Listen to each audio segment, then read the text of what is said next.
4 PM news network में दोस्तों आपका स्वागत है। मैं हूं आपके साथ राशिद ज़हीर। देखिए, सरकारें तो बनेंगी और बिगड़ेंगी और मोदी जी शपथ भी लेंगे और हो सकता है बीच में टांग भी खींच दी जाए सरकार की। तो ऐसे समय में ये तमाम खबरें तो आपके सामने आती रहेंगी। कौन क्या ब्लैकमेल कर रहा है, कौन कौन से पद मिल रहे हैं, ये सब मैं आपको खबरें बराबर बता रहे हैं। 4 PM भी आपको बराबर संभावनाएं भी बताता है, लोगों के निकले हुए वक्तव्यों को भी आपके सामने बताता है, लेकिन कुछ इंपॉर्टेंट और बुनियादी बातें भी आपके सामने रखना बहुत ज़रूरी है। ये घटनाक्रम तो चलते रहेंगे। अब नीतीश कुमार और चंद्रबाबू नायडू इस समय पिक्चर के पर्दे पे बराबर बाकी रहेंगे और आपको ये घटनाएं बताई जाती रहेंगी।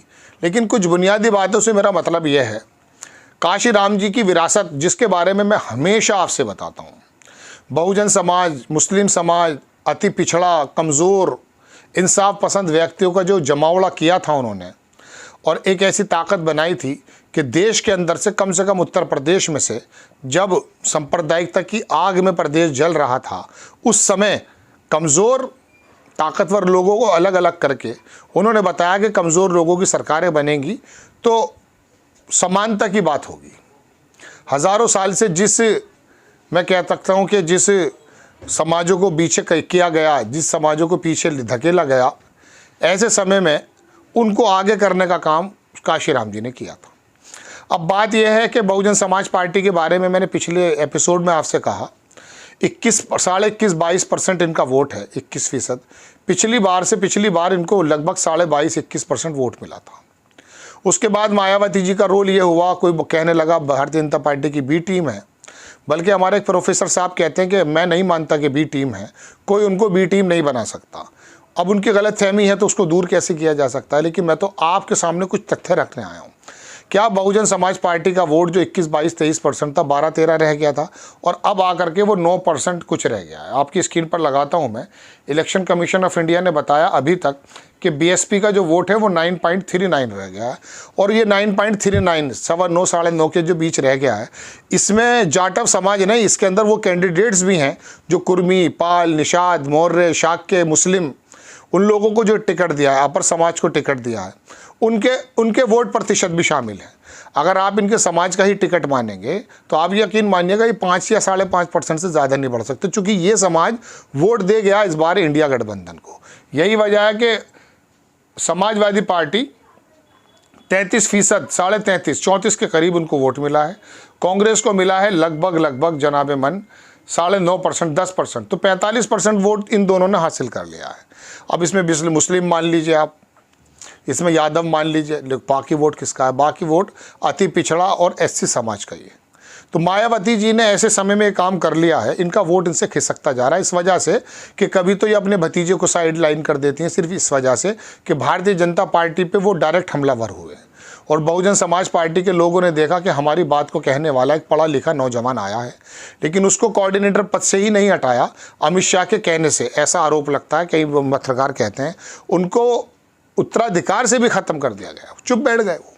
मायावती से बड़ी नेता बहुजन समाज में फिलहाल के दौर में कौन है? और कई नज़र भी आता, कहीं 2 लाख वोट भी मिले हैं, कहीं 50,000 भी मिले हैं, कहीं 1.5 लाख भी मिला है। 16 सीटें तो बताया जाता बहुजन समाज पार्टी के कैंडिडेट की वजह से समाजवादी पार्टी और कांग्रेस हार गई है। तो दोस्तों बात यह है कि ये जो वोट छितरा है, इसको समेटने वाला कौन है? एक आदमी आया है निकल करके, चंद्रशेखर आज़ाद। ऐसा ज़बरदस्त नेता। देखिए, आप किसी की पर्सनैलिटी का अंदर से अंदाज़ा मत कीजिए, आप उसकी परफॉर्मेंस देखिए, समाज के लिए किसी ने क्या किया है। मायावती, काशीराम ने समाज के लिए अपने लिए क्या क्या किया, इसी वजह से वो अपने समाज का लगभग भगवान का दर्जा पाते हैं। चंद्रशेखर रावण आज़ाद, वो आदमी मुझे नज़र आया कहाँ, वो जहां आंध्र में वो दिखा, केरल में वो दिखा, उत्तर प्रदेश में वो दिखा। दबा कुचला जब भी कोई व्यक्ति, खास करके बहुजन समाज का, जाटव समाज का और किसी भी समाज का बंदा उस पर जुल्म हुआ, वो बंदा किस प्रकार से अपनी जेब से पैसा खर्च करते हुए मौके पर पहुंचा। लोकल प्रशासन ने उसके आगे अड़ंगे लगाए, संभल गया था भी पिछले दिनों, तो वो आदमी अलग जगाए हुए जेल गया, दुनिया भर के इल्ज़ामात सहे।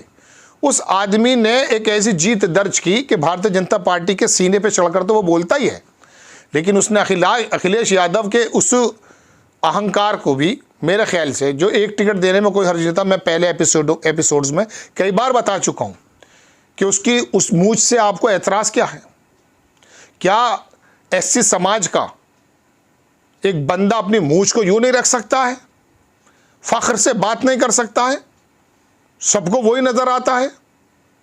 तो उसको एक टिकट ना दे करके उसे हराने का जो काम किया गया, लेकिन वहाँ के मुसलमानों ने, वहाँ के बहुजन समाज के लोगों ने, वहाँ के जाटव ने, वहाँ के इंसाफ पसंद लोगों ने इकट्ठे होकर जो लाखों से उसको जीत दिला दी है, तो क्या आपको आईना नहीं दिखाया? ये मैं एक ऐसी चिंगारी बता रहा हूँ जो आने वाले वक्त की राजनीति तय करने की तरफ परिचायक है, सूचक है। आपको ये पलटी मारने वाले लोग बहुत नज़र आ जाएंगे, लेकिन मैं आपको बता रहा हूँ स्थायित्व। ये आदमी जब 2 सीट मिल रही थी, पिछले इलेक्शन में 4 मिल रही थी, जब भी लड़ सकता था, लेकिन ये छोड़ करके वापस आ गया। वजह यह है कि इसने उन लोगों की कमज़ोरियों को पहचाना। बहरहाल बहुजन समाज पार्टी के उस वोट को अब चंद्रशेखर आज़ाद की तरफ नज़र बढ़ाते हुए मैं बहुत आसानी से देख रहा हूँ।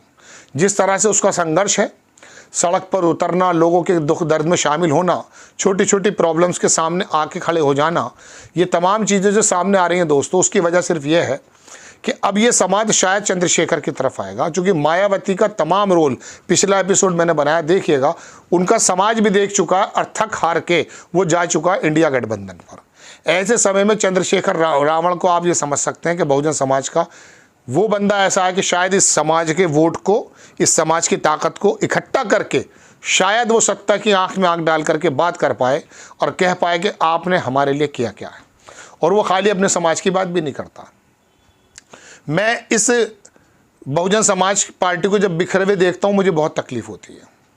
मैं जानता हूँ कि काशी राम जी ने, सोनेलाल पटेल, बेनीलाल प्रसाद वर्मा, मुलायम सिंह और ये इतने बड़े बड़े पुराने पुरोधा हैं, इनके साथ फिजिकली घूम घूम कर एक एक आदमी के घर पर आकर के जिस तरह से संगठन बनाया था, उसको बर्बाद होते हुए भी हमने अपनी आंखों से देखा है। मायावती जी का तमाम रोल, मैंने कहा कोरोना के टाइम में, जीएसटी के टाइम में, नोटबंदी के टाइम में, मायावती 2 महीने के लिए सड़क पर उतर जाएं, पूरे हिंदुस्तान की हवा बदल जाती। मैं 3 आदमियों के नाम आपसे ले रहा था पिछले दिनों, नीतीश कुमार, मायावती और वो वंचित अघाड़ी का जो बंदा है ना, प्रकाश आंबेडकर। ये 3 बंदे अगर इंडिया गठबंधन के पक्ष में आ जाते, आप यकीन मानिएगा 100 क्रॉस नहीं कर पाता भारतीय जनता पार्टी का खेमा, एनडीए।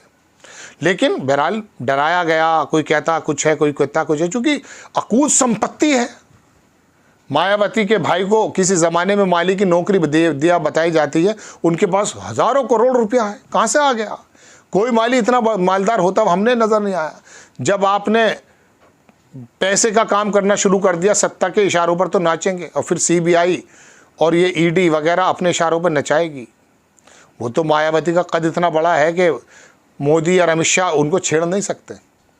लेकिन बहरहाल अब एक इस बिखरते हुए वोट को समेटने वाला एक नेता पैदा हुआ है। मुझे लगता यह है कि वो बंदा इंडिया गठबंधन के साथ भी आ सकता है अगर सरकार बनेगी, लेकिन बहरहाल वो सांसद है और अपनी मजबूती से बात रखेगा और इस बिखरे हुए वोट को जो बिखर गया है, हालांकि वो ठीक जगह गया है किसी हद तक, लेकिन अब भी भारतीय जनता पार्टी को कुछ वोट पड़ा है उसका, अब भी मायावती के पक्ष में कुछ वोट पड़ा है उसका। बड़ा हिस्सा इंडिया गठबंधन में गया है आरक्षण और संविधान की रक्षा के लिए।